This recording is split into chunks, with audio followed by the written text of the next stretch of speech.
Good evening, everyone. Welcome to the talks in the backdrop of International Day of Yoga from Manushi Institute. So, we will first begin with a short prayer and we will start off with the topic. I request all of you to kindly be comfortably seated. Let's bring our hands to Namaskara Mudra and just meditate upon the Almighty. May He bless us with wisdom and knowledge. May both the seeker and the person who is teaching, both the teacher and the taught, may we both be enlightened. May we both grow stronger together. Om Sahana Vavatu Sahano Bhunaktu Sahaviryam Karavavahe Tejasvinavadhitamastu ma vidvishavahe. Om Shanti Shanti Shanti. Hello to everyone across the world, and I again extend a warm welcome to the International Yoga Day celebration from Manushi Institute of Yoga.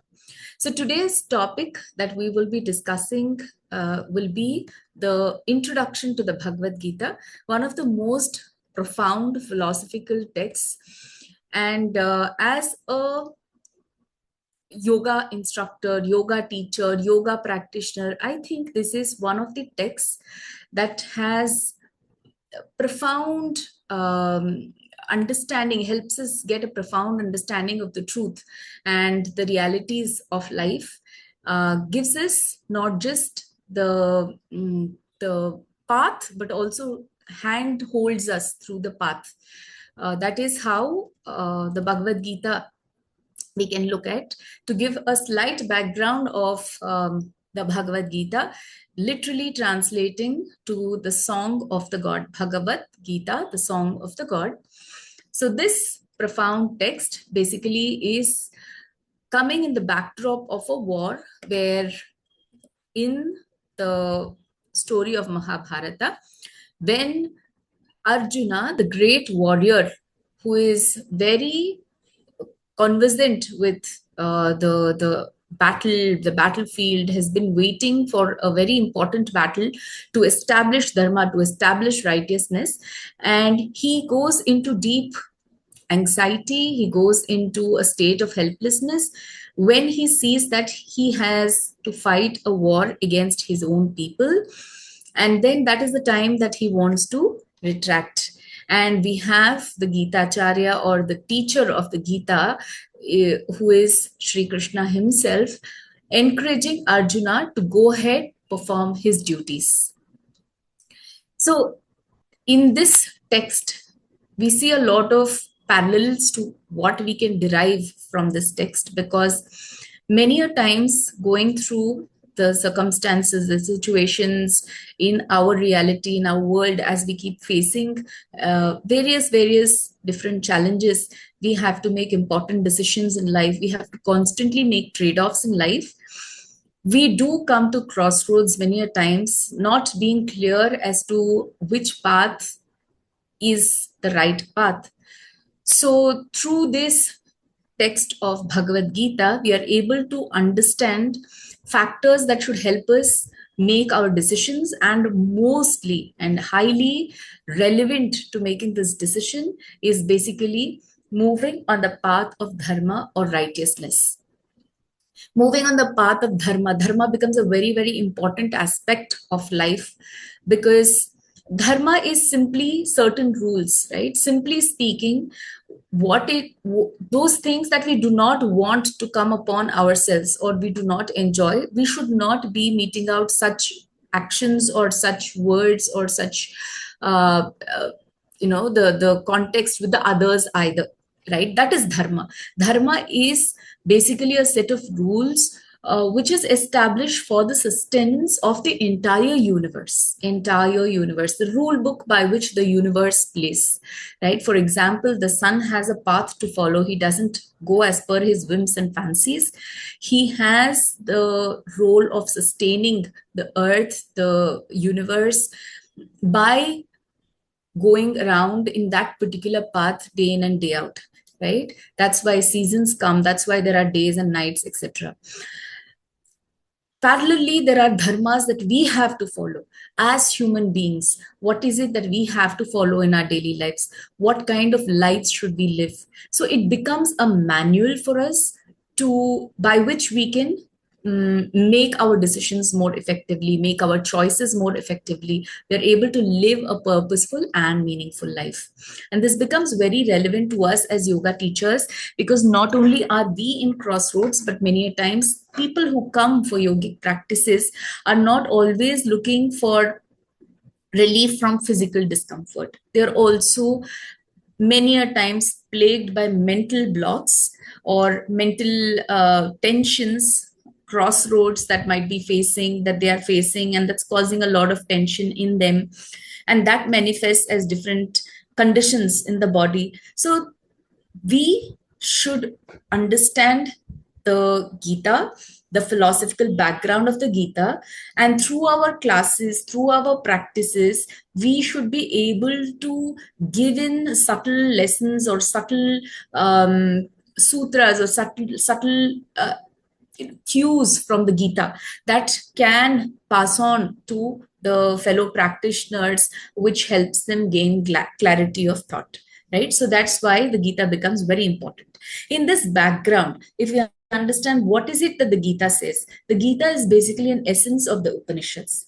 So when we look at the Gita Dhyana shlokas, where we are basically invoking the blessing of the Gita before we start off chanting the Gita itself, there is a beautiful verse that says that Arjuna is like a calf that is being fed with wholesome food, which is the milk, a very wholesome food. And the cow that is actually giving the milk is the entire sets of Upanishads, all the Upanishads, several thousands which existed before, a few hundreds which exist now, 10 of which we understand a little better because of Shankara Bhashyam. And all the essence of all those teachings are extracted and put into this sumptuous, wholesome food, which is given in the which is visualized as the milk. And the person who is basically providing that is Sri Krishna himself, that is an incarnation of God in himself. In other words, it is coming from, it is the word of the Lord itself, right? So you can give the Lord any kind of name, right? In this context, it is Sri Krishna. There is so it comes as the essence of all the Upanishad teachings. So either you can read the hundreds of Upanishads, which will take us not just one lifetime, but probably many lifetimes, or we can intelligently try to understand and immerse ourselves in these 700 verses, the 18 chapters, the 700 verses of the Bhagavad Gita, which beautifully capture all the sages, all the wisdom of the Upanishads, and gives it in a very, very simple form for us to consume and make it relevant to our lives every single day. It is a part of the great epic Mahabharata written by sage Vyasa, and the Parvas, or loosely speaking, you can look at it as chapters, and the teaching of the Bhagavad Gita essentially falls in a chapter called Bhishma Parva.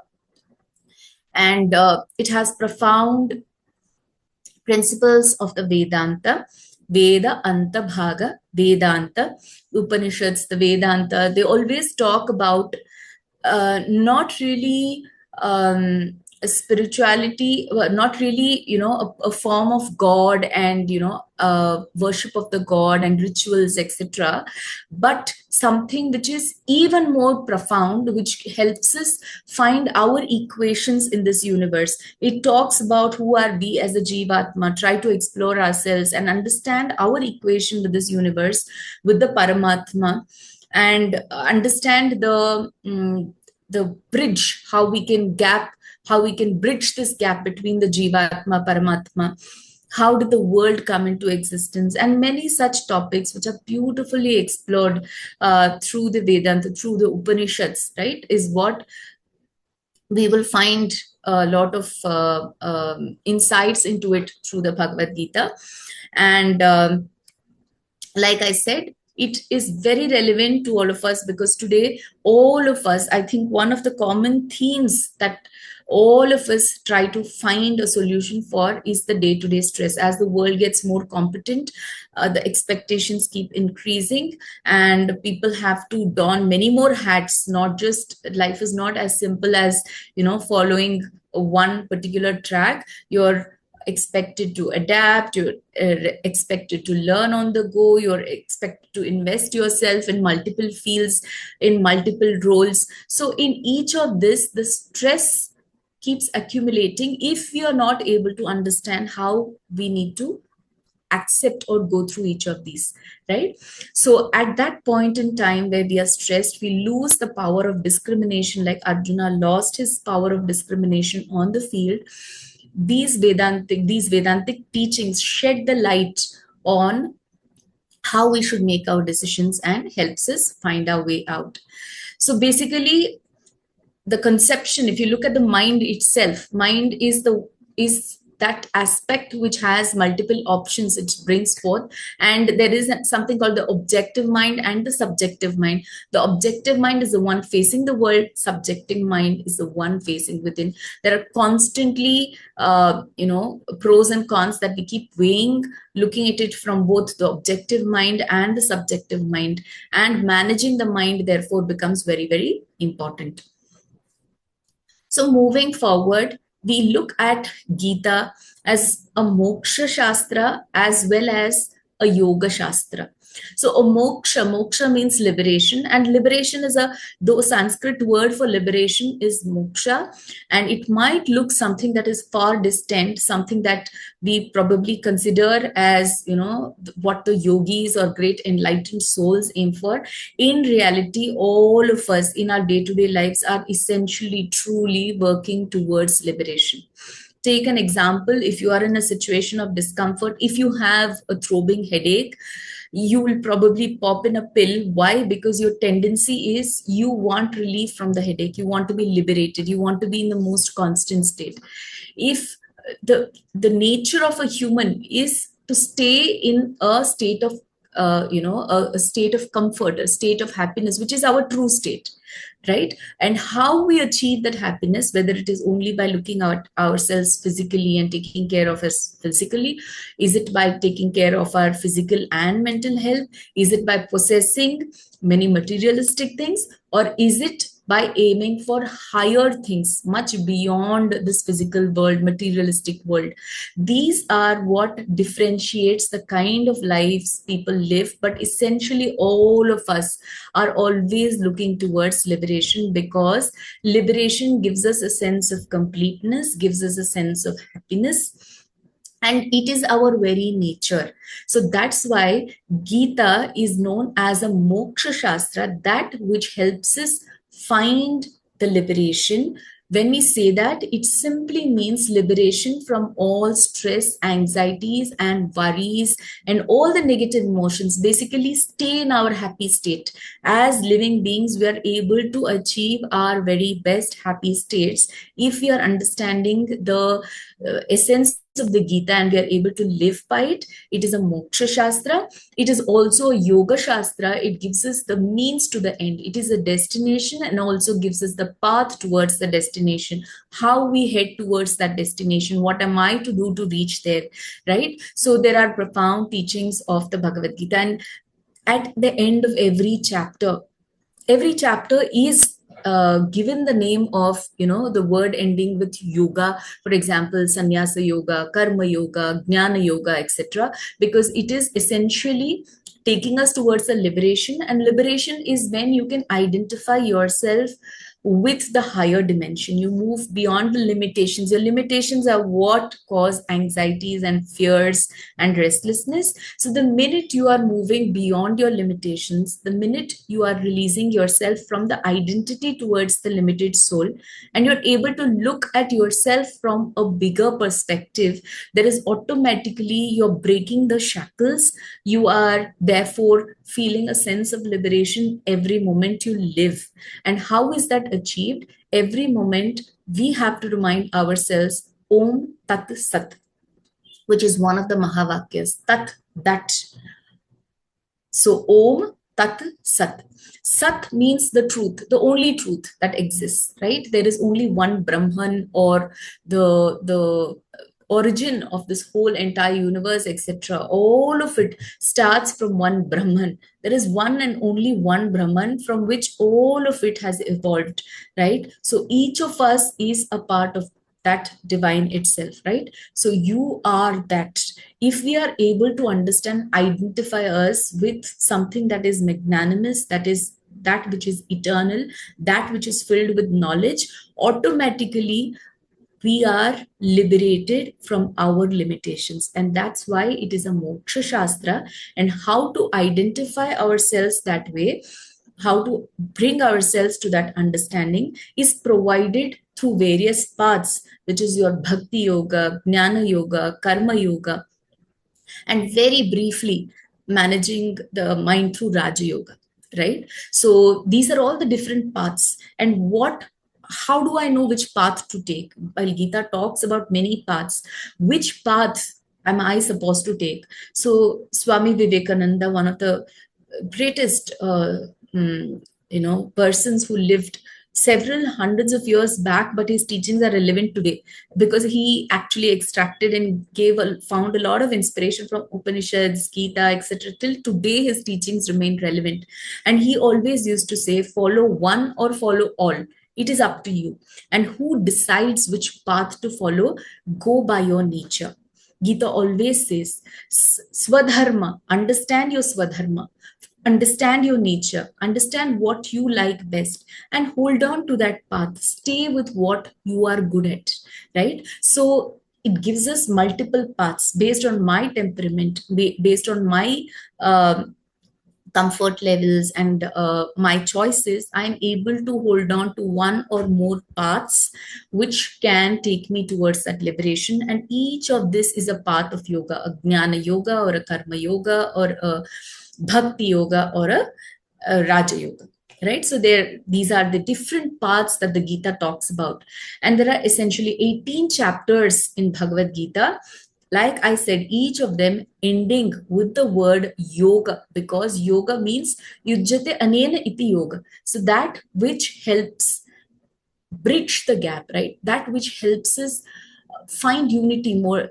I mean, identify ourselves, find unities, identify ourselves, identify the difference between the Atma and the Anatma, that which we are totally confused about forever, right? We are identifying ourselves with the Anatma, or that which is temporary, that which has an expiry date. The body, the mind, our sense organs, jnanendriyas, karmendriyas, all of these come with an expiry date. Even our birth and death, the designations that we take, the roles we take in our life, all of these come with an expiry date. But what doesn't come with an expiry date is the eternal soul, or the Atman, the eternal Atman, which is within, which is which we tend to forget as we play these various roles.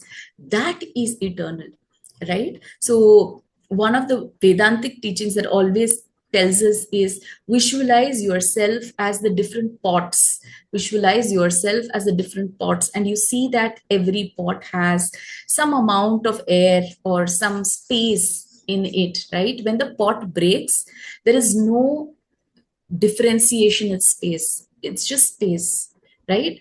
For the time limit that the pot existed, the space seemed to be differentiated from the outer space, but essentially the Atman is one and the same, right? So that is how we should be understanding, differentiating between the Atma and the Anatma. And that kind of understanding always helps us find our liberations. So there is a theme to each of the chapters of the yoga, but very, very relevant ones that we can constantly use in our yoga classes and as tools, as subtle reminders to all of us when we are doing our classes. When you get a minute or two to read out one or two verses from the Gita, especially you will find a lot of things relevant to managing your mind, which is essentially how to handle the day-to-day stress. So you find Gita for stress management as one of the topics that you can really, go deep into. Gita helps us, basically it constantly reminds us that we should detach from the results of our work, right? So once we are able to do that, once we are stopping ourselves from these fears of whether I can achieve things or not, whether I can do things or not, then I become more empowered to do my work in the most profound, justifiable way with a lot of clarity of thought, right? So, the stress management, in the backdrop of stress management, Gita can also be a wonderful tool when you are looking for how to manage your health, because yuktahara viharasya, there is always a reminder that we must practice moderation in all our activities, which underlying you will realize is the secret for good health, also for good physical, mental health, for our growth and prosperity in life.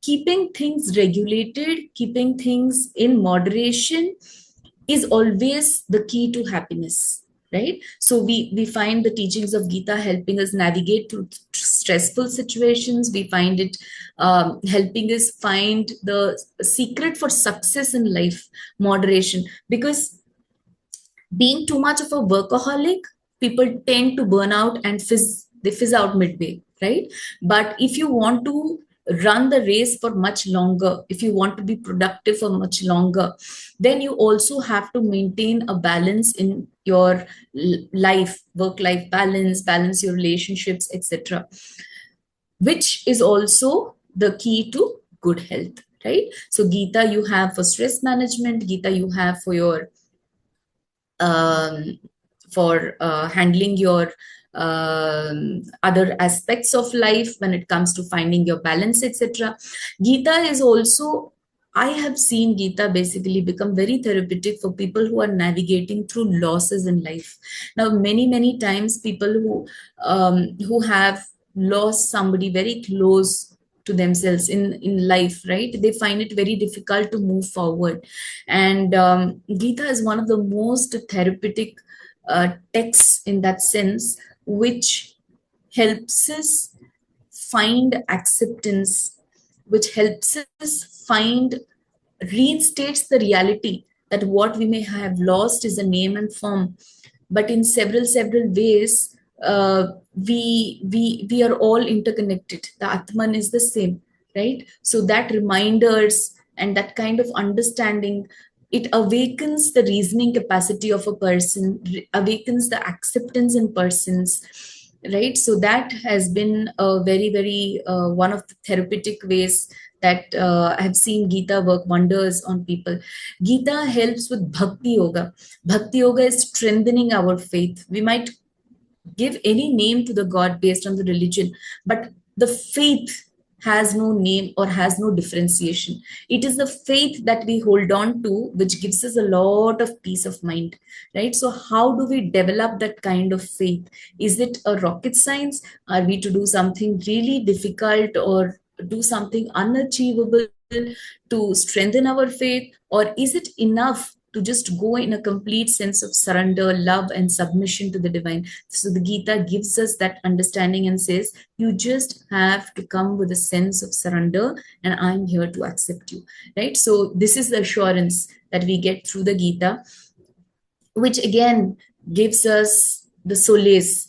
Many a times, all we want is to know that someone's holding our back, and then we are able to move ahead in life, right? So that kind of feeling we'll be able to get once we are able to strengthen our faith. So there is Bhakti Yoga, which talks about faith. There's Karma Yoga, which tells us work with a clarity of mind by letting go of all attachment to the results. Do not be attached to the results. The process is as important as the destination. So if you're holding and giving your good best to the process in every step of the process, you need not worry about the destination. And ultimately, don't carry that credit only upon yourself, because that is what makes us develop a huge ego, right? So therefore he says karma sannyasa yoga, right? We need to be letting go of what we achieve, whether it's good or bad in life, with a sense of surrender, with the mentality of a yajna, offering it back all to himself. And it helps us understand that we have to do our duties. It is not a matter of choice, but we all are here to fit in into one small part of this puzzle. So we are very much a part of this equation of life. So we are all here to do our little duties and help this universe sustain by filling in or doing our part in that particular equation.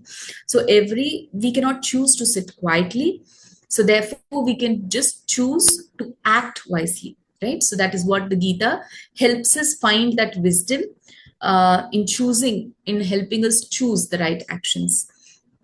Right? For all of these reasons, I think Gita is one of the most profound texts that you can invest your time to just understand, and find, and you can find a lot of correlations to your walk of life, no matter which walk of life you are in, right? There are scientists who say they find tidbits of those Gitas, giving them certain understandings. There are freedom fighters who've used it as a text of inspiration. There are a lot of people who are into self-help books, etc., where they find a lot of teachings of the Gita relevant to today's generation, and they are just able to give that intelligence or that wisdom even in simpler words for us to understand. So for a lot of reasons, no matter which walk of life you are in, Gita is a wonderful manual that we can all live by. So on this International Day of Yoga, I take this opportunity to acknowledge the wisdom of the Gita, and I acknowledge the fact that investing the time in the Gita only helps us face the world in a much wiser manner, take things in the right perspective, enhance the sense of acceptance, and therefore keeps us settled. And when our cup is full, when we are settled, when we are able to make peace with where we are at the moment, we are also able to productively reach out to people who come to us for either yogic practices or yogic counseling, right? In many ways, the yogic counseling, these teachings become very, very effective methods to counsel people and help them come out of situations that they're stuck in. So may we all progress together. May we all gain the understanding of how to live our life in a wise way, in a more acceptable way, being accepting, loving towards each other, being courageous, working towards truthfulness, and establishing a world filled with peace and harmony, which is the need of the hour. So, thanking you all for your patient listening. Namaste.